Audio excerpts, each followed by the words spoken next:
Bonjour. Aujourd'hui, nous sommes dans Matthieu, chapitre 9, et notre thème, la foi et les guérisons.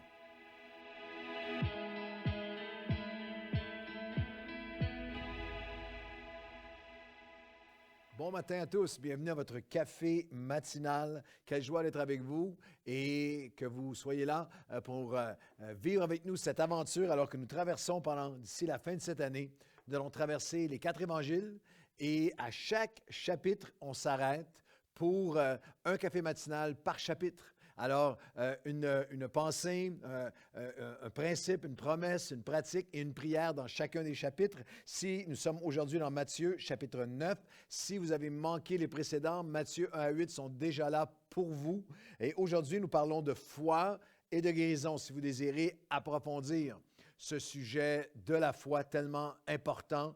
Je vous encourage, je vous offre la possibilité que vous puissiez aller chercher ce livre que j'ai écrit il y a quelques années, « Augmente notre foi ». C'était la prière des disciples et c'est la nôtre. C'est très simple. Vous pouvez le commander sur Amazon, Claude Hood sur Amazon ou sur le site, mon site Internet, notre site claudehood.com/livre pour Augmente notre foi. C'est un livre que Dieu a béni. J'avais écrit ce livre pendant 40 jours de jeûne et de prière. Et j'ai vu Dieu donner une faveur à ce livre alors que l'organisation Billy Graham l'a distribué à des centaines de pasteurs d'ouvriers. World Challenge aussi avec David Wilkerson et aussi l'organisation Vision Mondiale qui l'a distribué. Il y a plusieurs maintenant dizaines de milliers de copies de ce livre partout en circulation.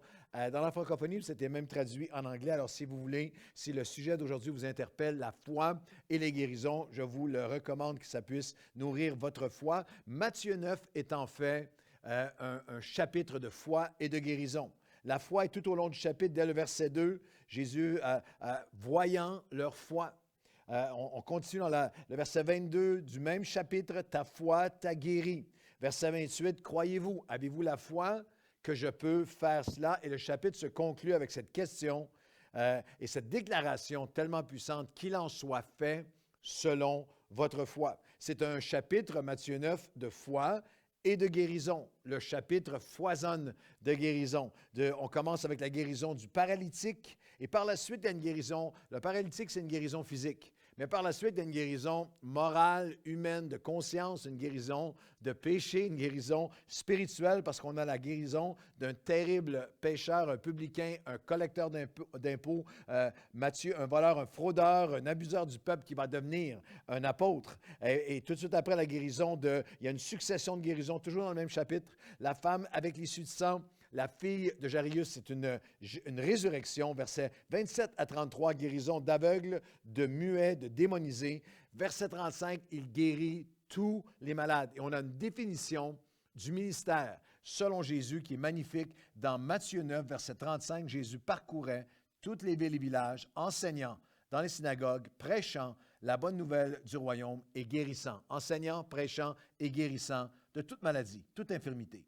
Voyant la foule, il fut ému de compassion pour elle parce qu'elle était languissante et abattue, comme des brebis qui n'ont pas de berger. Alors il dit à ses disciples, la moisson, elle est grande, mais il y a peu d'ouvriers. Priez donc le maître de la moisson d'envoyer des ouvriers dans sa moisson. Puis, ayant appelé les 12, il leur donna le pouvoir pour aller guérir. Alors vous avez le ministère selon Jésus, c'est enseigner, c'est prêcher, c'est guérir, c'est voir, avoir les yeux continuellement sur les besoins de la foule, être ému de compassion pour elle, prier et veiller et aussi appeler.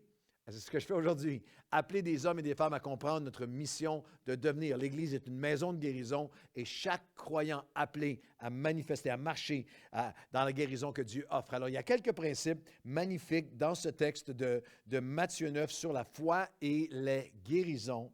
Et la première, c'est que la foi nous donne accès à un pouvoir, à une puissance.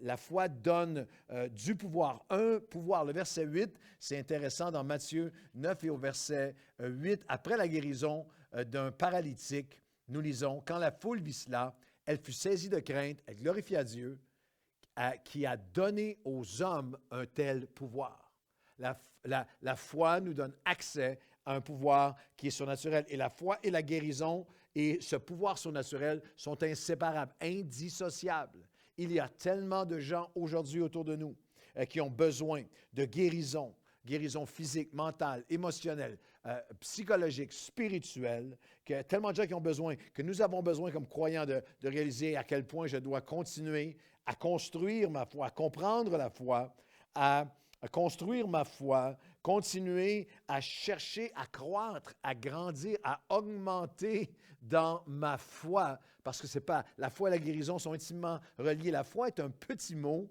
mais avec des implications immenses. La foi nous donne un pouvoir dans le domaine spirituel. La foi, c'est seulement par la foi que nous avons le pouvoir d'être sauvés.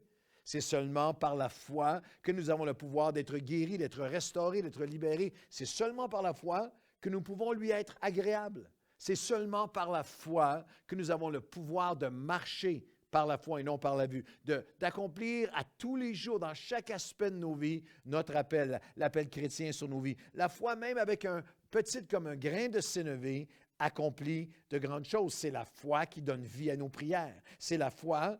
La foi honore Dieu et Dieu honore notre foi. La foi nous permet d'encaisser, de rendre réel, d'aller chercher les ressources, d'encaisser les chèques, les promesses de Dieu, les 8000 promesses de Dieu dans la parole. C'est seulement par la foi qu'elles sont obtenues et deviennent réalité. La foi ne nous donnera pas tout, ne vous donnera pas tout ce que vous voulez, ne nous donnera pas tout ce qu'on veut, mais elle va nous donner tout ce que Dieu veut pour nous. La foi, c'est le Wi-Fi. C'est le Wi-Fi, comme le Wi-Fi, c'est comme le Wi-Fi, c'est invisible, mais ça nous donne un pouvoir, un accès, te donne l'accès de te connecter avec tout ce que tu as besoin. Et vous savez, on exerce, la foi, c'est croire sans voir. On exerce la foi pas seulement dans notre vie spirituelle, on l'exerce à tous les jours dans toutes les sphères de nos vies. Je vous donne un exemple de la vie de tous les jours. Si vous allez chez le médecin et par la suite chez le pharmacien, que vous le réalisiez ou non, vous exercez votre foi. Un médecin au nom imprononçable qui va vous donner, avec un diplôme que vous ne pouvez pas lire, qui va vous donner une prescription que vous ne pouvez pas lire non plus, ni vérifier, que vous allez aller porter à un pharmacien que vous ne connaissez pas, qui va vous donner un produit que vous ne comprenez pas et que vous allez ingurgiter avec une foi et une confiance totale. Vous exercez la foi à tous les jours. Et dans le monde spirituel, la foi nous donne un pouvoir et dans sa première étape, dans sa source, dans ses racines, dans son fondement initial, la foi est littéralement la foi qui nous donne le pouvoir et commence avec croire en l'existence d'un Dieu qui rémunère, qui récompense, qui répond. C'est pour ça que Jésus dit qu'il soit tout au long du chapitre, qu'il en soit fait selon votre foi. Croyez-vous que je peux faire cela? Voyant leur foi. L'Épître aux Hébreux, chapitre 11. Et les versets 2 et 6, la foi est une ferme assurance des choses qu'on espère, une démonstration de celles qu'on ne voit pas. C'est seulement pour l'avoir possédé, avoir marché par la foi, que les anciens, et jusqu'à nous aujourd'hui, ont obtenu un témoignage favorable. Il n'y a pas de témoignage sans la foi. Or, sans la foi, il est même impossible de lui être agréable, car il faut que celui qui s'approche de Dieu croit que Dieu existe, et plus que ça, mais qu'il est le rémunérateur de celui qui le croit. La foi, dans sa première étape, croit à l'existence d'un Dieu qui répond à Dieu. Et dans sa deuxième étape, la foi repose sur notre connaissance de la personne. Il y a un objet à notre foi. La personne de Dieu, c'est l'objet de notre foi. Vous pouvez avoir une petite foi sur une petite foi sur une glace qui est assez épaisse pour vous porter un lac glacé en hiver au Québec et vous allez être en sécurité. Et vous pouvez avoir une grande foi en une glace. L'objet de votre foi est trop mince et vous allez vous enfoncer. C'est l'objet de votre foi qui fait toute la différence. Dans Matthieu chapitre 9, au verset 2, on amena Jésus un paralytique, couché sur un lit. Jésus dit, voyant leur foi, dit au paralytique, prends courage, mon enfant, tes péchés te sont pardonnés. Et les scribes ont dit, cet homme est un blasphémateur. Comment peut-il dire à quelqu'un, tes péchés sont pardonnés? Jésus, connaissant les mauvaises pensées de leur cœur, leur dit, qu'est-ce qui est le plus facile de dire, tes péchés sont pardonnés ou lève-toi et marche?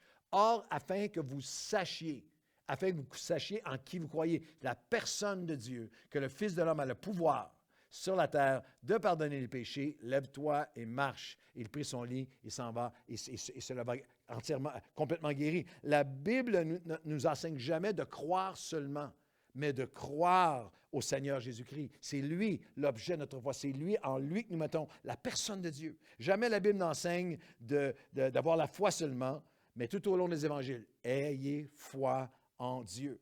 C'est important. Si votre connaissance de la personne de Jésus est atrophiée, est faussée, est limitée ou erronée, votre foi le sera aussi. À la grâce doit s'ajouter la connaissance. 2 Pierre le dit de cette façon, 2 Pierre 3, 17-18. Vous donc, bien-aimés, qui êtes avertis, mettez-vous sur vos gardes de peur qu'entraînés par l'égarement de la corruption du monde dans lequel vous vivez.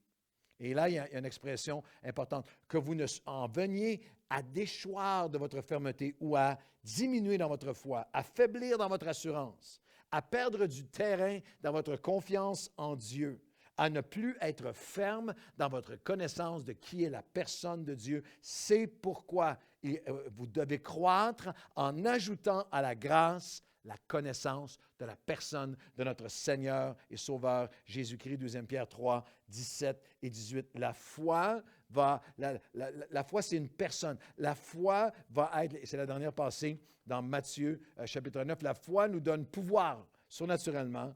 La foi est dans la personne de Dieu. Votre foi ne sera jamais plus grande que votre compréhension, votre communion avec la personne de Jésus-Christ. Et la foi sera proportionnelle, Matthieu 9, à notre perception de Dieu. Et dans Matthieu 9, nous avons une perception d'une foi biblique et 3 pensées toutes simples en terminant. Une foi biblique qui prend plaisir à guérir les pires.